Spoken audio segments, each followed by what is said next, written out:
Hola chicos, ¿cómo están? En esta oportunidad les traigo la clase sobre EPOC y asma, que es la segunda parte de las enfermedades respiratorias más frecuentes del adulto y del adulto mayor. Comenzando por el EPOC o la EPOC. EPOC quiere decir enfermedad pulmonar obstructiva crónica. Es una enfermedad respiratoria que cursa con una obstrucción, ¿sí? Como su nombre lo indica, es obstructiva. Hay una obstrucción del flujo aéreo parcialmente reversible o irreversible. Esto que digo de parcialmente reversible o irreversible es muy importante porque la diferencia de la otra enfermedad que vamos a ver después, que es el asma, ¿sí? Donde en el asma hay también una obstrucción al flujo aéreo, principalmente de salida, y esa obstrucción es reversible, ¿sí?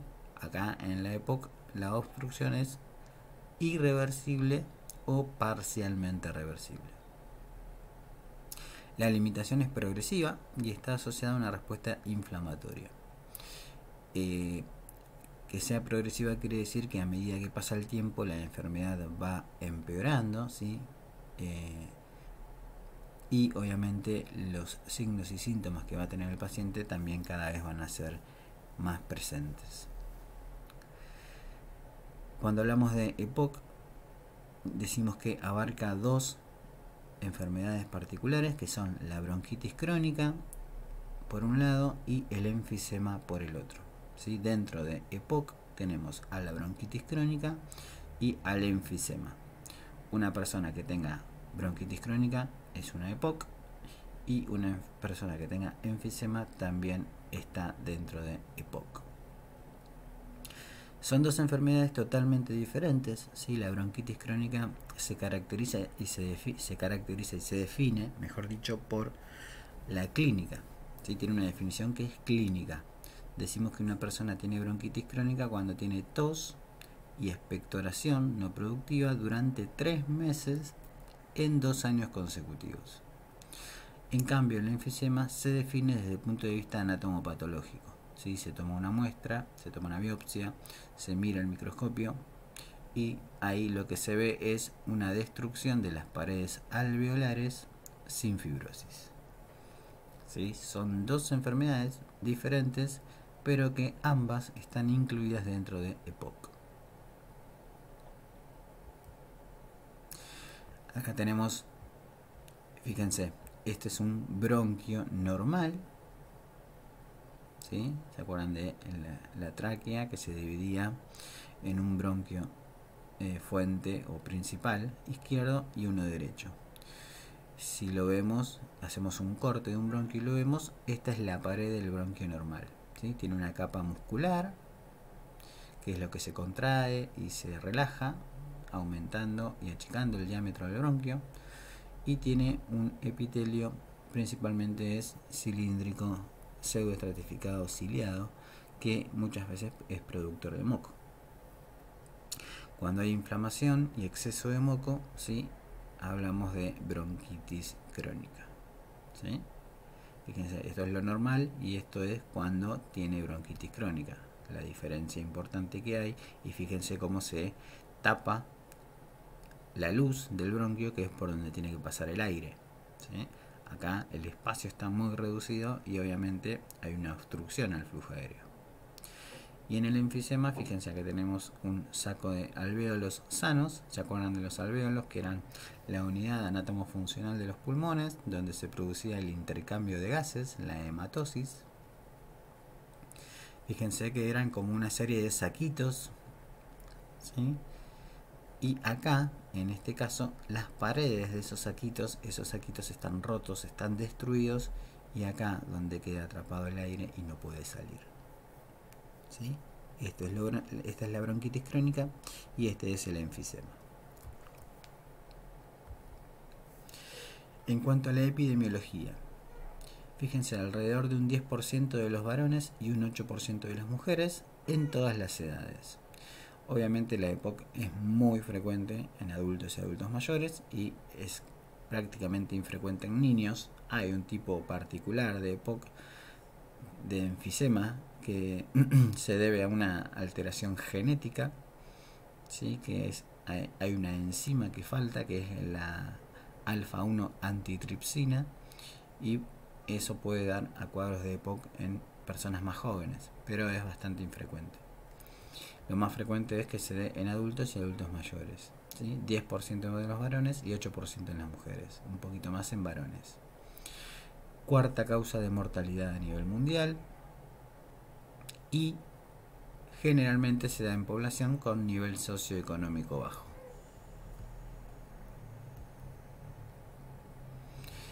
Etiología. ¿Cuáles son las causas de la EPOC?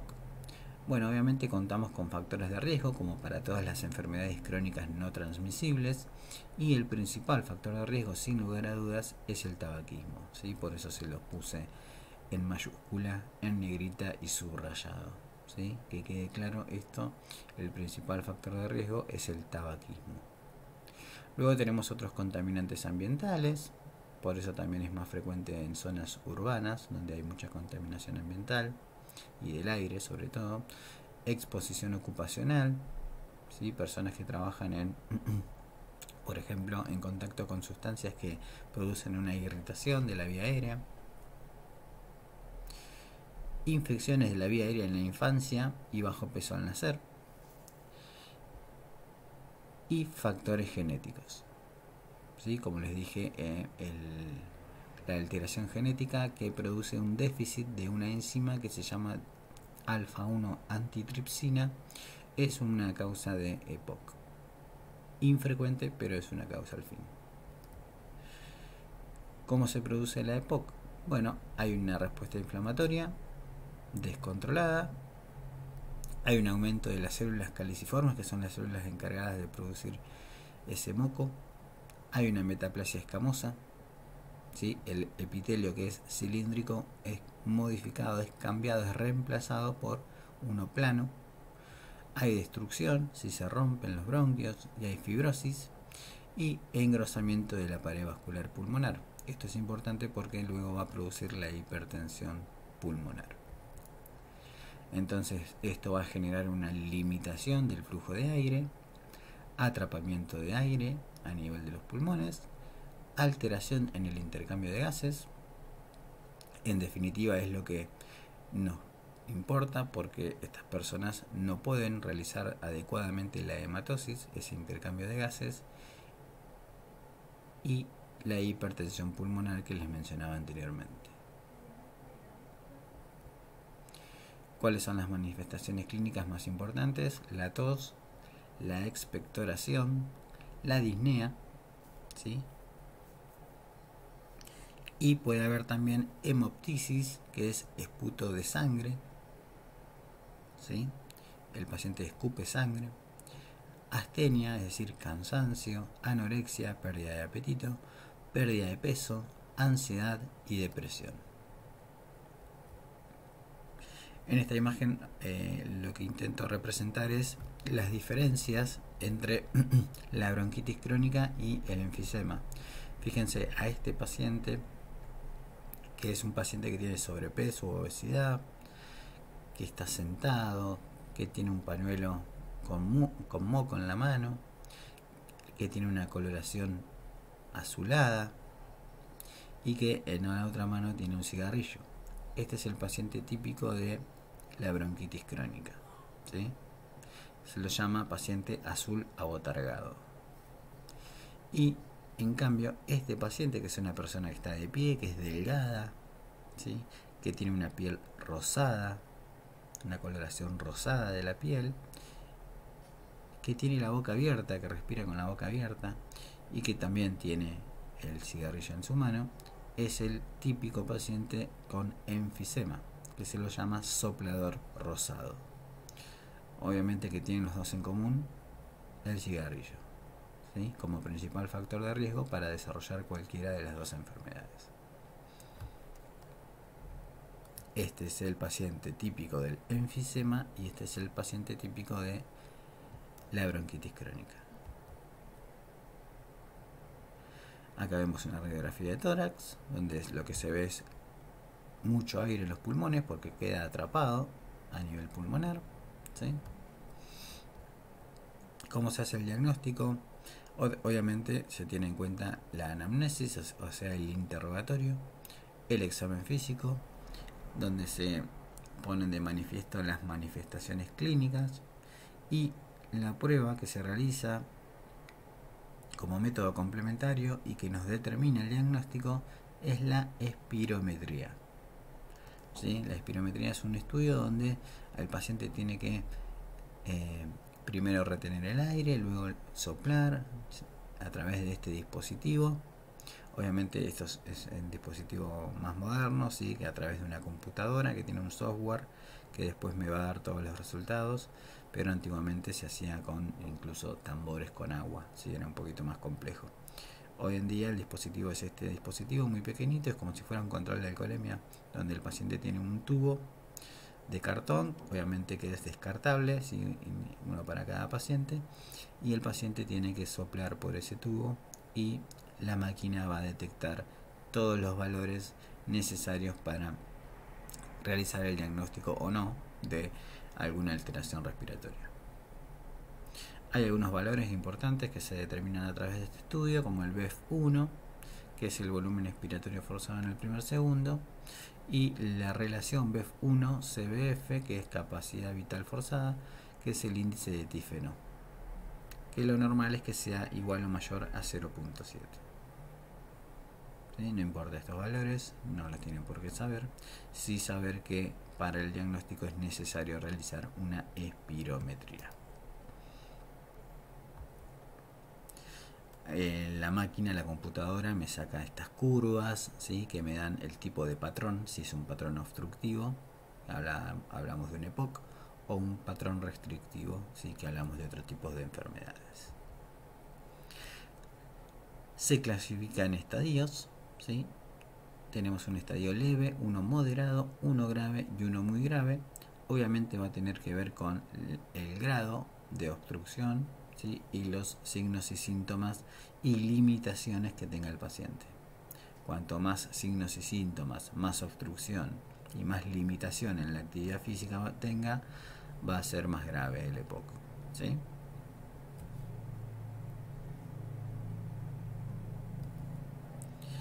Y la otra patología era el asma.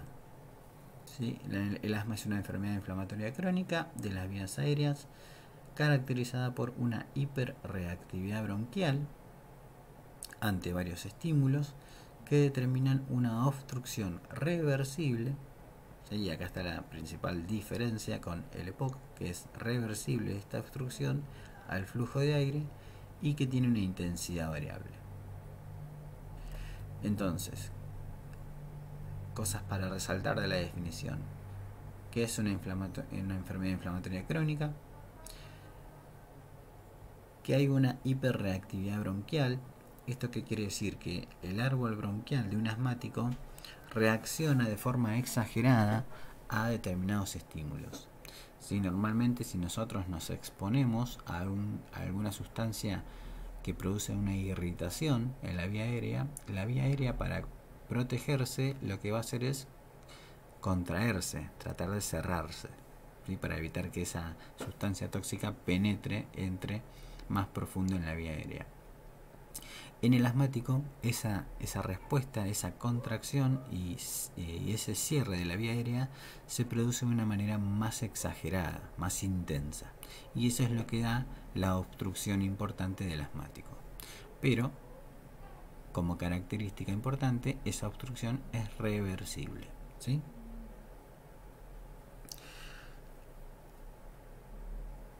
Hay que demostrar que es reversible, ¿sí? A través de las pruebas que se hacen con un agonista beta 2 de acción corta, ¿sí? Esto se hace en la misma espirometría. Y la hiperreactividad también se puede demostrar a través de la administración de otra sustancia como la histamina. ¿Cuáles son los principales signos y síntomas del asma, del asmático? Principalmente las sibilancias, ¿sí? Que son sonidos tipo silbidos, ¿sí? Ese ruidito que hace el asmático cuando está obstruido, que son difusas, que son bilaterales, es decir, de los dos pulmones, y que son particularmente expiratorias, ¿sí? Se escuchan más con la expiración. Disnea obviamente va a tener esa dificultad o sed de aire, opresión precordial, opresión en el pecho y tos. Y esa tos particularmente es más frecuente en la noche o por la mañana temprano. ¿Sí? Estas son las manifestaciones clínicas típicas de la persona asmática. La disnea, la tos, que es más frecuente en la noche o por la mañana, la opresión en el pecho y muy frecuentemente las sibilancias. En cuanto a la epidemiología, acá sí, el asma es una enfermedad bastante más frecuente en pediatría, sí, es más frecuente en niños, pero debido a la contaminación ambiental, a la exposición a distintas sustancias irritantes de la vía aérea, ha aumentado en adultos, ¿sí? Pero igual sigue siendo más frecuente en la edad pediátrica.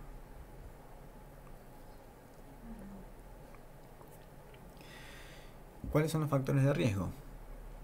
Tenemos factores de riesgo que dependen del huésped, o sea, de la persona, que son la genética, obviamente. Si tenemos antecedentes familiares, ¿sí?, de asma, es más frecuente, tenemos mayor riesgo de padecer asma.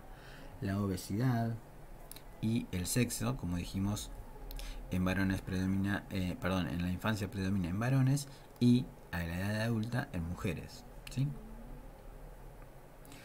Factores ambientales, obviamente la exposición a determinadas sustancias que nos producen esa respuesta de la vía aérea, los alérgenos, llamados alérgenos, como por ejemplo el polen de las flores, el polvo, ¿sí?, del ambiente, algunos aerosoles, ¿sí?, algunos perfumes, algunos desodorantes, ¿sí? Todo eso puede generar una respuesta de la vía aérea que termine en un asma, ¿sí? Infecciones, obviamente agentes infecciosos, virus principalmente, pero también bacterias, sensibilizantes ocupacionales, es decir, sustancias en el ámbito del trabajo, el tabaco, la contaminación ambiental y la dieta. Factores desencadenantes de una crisis asmática, el ejercicio, ¿sí? Es muy frecuente que una persona que tiene asma y que está controlado, cuando va a realizar alguna actividad física, esa actividad física le desencadene una crisis asmática. El aire frío, más que nada los cambios de temperatura, los cambios bruscos de temperatura, las emociones extremas, las comidas y bebidas y algunos fármacos también pueden desencadenar o agravar una crisis asmática, como por ejemplo los AINES.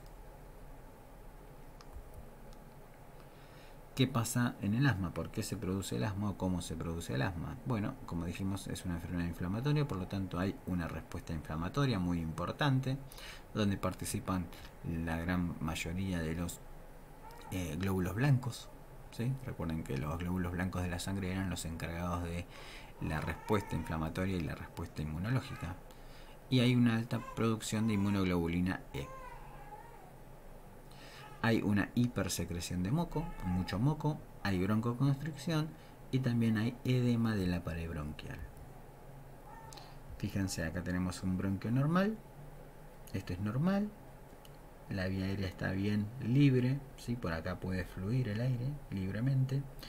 Este es un bronquio de un asmático, fíjense que ya es distinto, ya la pared bronquial está engrosada, está aumentada de tamaño y el espacio aéreo es más chico, ¿sí? Por acá el aire puede pasar todavía, pero con más dificultad que acá. Y acá es cuando tenemos una crisis asmática donde ya está totalmente contraída la vía aérea, hay mucha secreción de moco y obviamente se obstruye. Fíjense acá cómo se ve el músculo liso del bronquio, cómo está contraído, ¿sí? Y acá está relajado. Esto es lo que sucede durante una crisis asmática.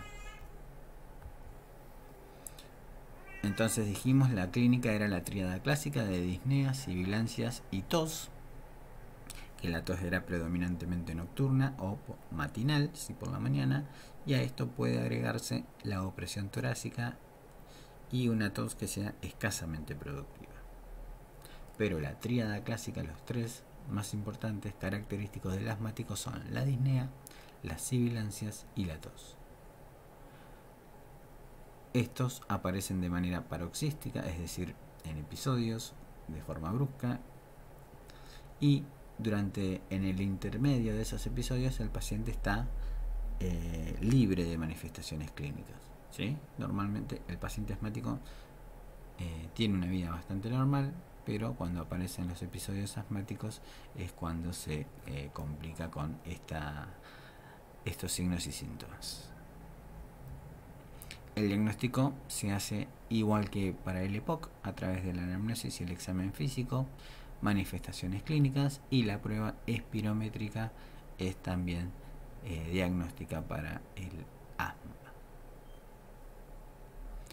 La diferencia, obviamente, como dijimos con el EPOC, es que en la espirometría tenemos que ver o comprobar que haya la hiperreactividad bronquial y la broncodilatación positiva, es decir, la reversibilidad de la obstrucción. El asma también se clasifica en estadios. Tenemos un estadio intermitente, ¿sí? Asma intermitente, un asma persistente leve, un asma persistente moderado y un asma persistente severo. Y esta clasificación es importante porque nos permite a nosotros tratar, de acuerdo a la gravedad del paciente, su cuadro asmático, ¿sí? Cada uno de estos estadios o cada uno de estos niveles de asma va a recibir un tratamiento específico. Esta clasificación se basa básicamente en la presencia de los síntomas del paciente y su frecuencia, ¿sí? Si tiene 2 o más síntomas a la semana o al mes, etc. Tratamiento, entonces. Como siempre, primero medidas no farmacológicas, ¿sí? Nunca se olviden de las medidas no farmacológicas, que son tan importantes como los fármacos, ¿sí? Educación. ¿Por qué es importante educar al paciente y que conozca y que empiece a tener una idea de cómo es su enfermedad y por qué se da su enfermedad y cómo puede controlarla? Porque mejora la función pulmonar y la tolerancia al ejercicio. Se basa en abandonar el tabaco, ¿sí? Lo más importante, obviamente, si el paciente fuma, es instarlo permanentemente a que abandone el tabaco. Lo más efectivo que tenemos para el abandono, el cese del hábito tabáquico, es la psicoterapia. Si la psicoterapia no funciona, contamos con algunos fármacos. Primero se realiza lo que se conoce como la terapia de reemplazo de la nicotina, con los famosos parches o chicles de nicotina, y en caso de eso no funcionar, también tenemos otros fármacos como el bupropión, que son fármacos que en realidad son fármacos antidepresivos, pero que demostraron una alta eficacia para ayudar al paciente a abandono del hábito tabáquico. Obviamente a estos pacientes hay que vacunarlos de manera anual con la vacuna antigripal y con la antineumocócica. Y además es importante enseñarle al paciente que sepa reconocer cuáles son los signos y síntomas de una crisis asmática, para que el paciente pueda darse cuenta cuando está a punto de desencadenarse la crisis y pueda manejarla de forma correcta. La rehabilitación para disminuir los síntomas, mejorar la calidad de vida y mejorar el rendimiento físico y social, ¿sí? Obviamente el objetivo que nos planteamos cuando tratamos a un paciente asmático es que tenga una vida lo más normal posible, ¿sí? Y que tenga las menores crisis asmáticas, que no tenga síntomas, etc., ¿sí?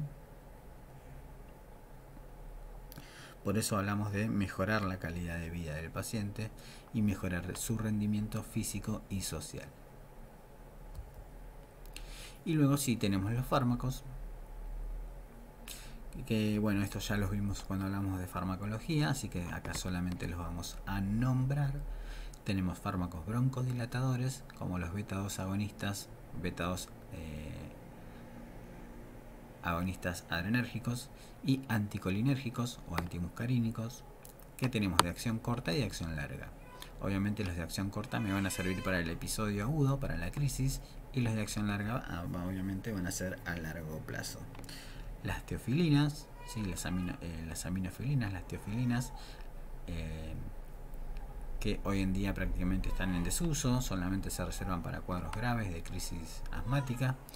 Antiinflamatorios glucocorticoides, antiinflamatorios inhalados, también orales en cuadros graves. Antileucotrienos como el Montelukast, las cromonas, que también hoy prácticamente no se usan, y los fármacos más nuevos que aparecieron para el tratamiento del asma son los anticuerpos monoclonales, que obviamente se reservan para cuadros donde el paciente no responde a el tratamiento convencional. ¿Sí? Acá solamente los nombramos porque ya los estudiamos un poquito más en detalle en farmacología. Y acá están los escalones del tratamiento del asma, que también, como ya lo vimos en fármaco, solamente describirlos brevemente. En el asma intermitente se utiliza un beta-2 agonista de acción corta a demanda, es decir, según la necesidad, cuando el paciente tenga síntomas, y a eso, cada vez que use el beta-2 agonista a demanda, tiene que agregarle un corticoide inhalado. ¿Sí?